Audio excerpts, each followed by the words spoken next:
मर्द बनो।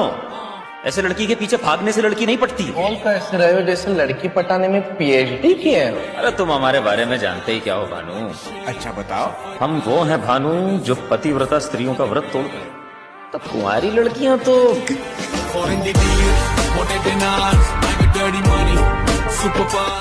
आपसे कितनी बार बोला है मुझे आपकी दाई तरफ बैठना है, आप हमेशा उसे ही बिठाते हैं। उसे बोलो वो बाई तरफ आके बैठे, मैं उधर बैठूंगी। हार्ट किधर होता है? बाई तरफ।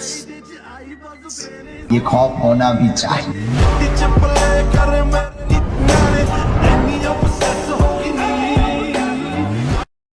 अब तो खैर मोबाइल फोन आ गए हैं, बीवियां वीडियो कॉल लगा देती हैं, कहाँ हो दिखाओ। ओहो, आपके टाइम पे ये सब नहीं था, तो आपने कभी ऊपर वाले का शुक्र किया कि हम बच गए?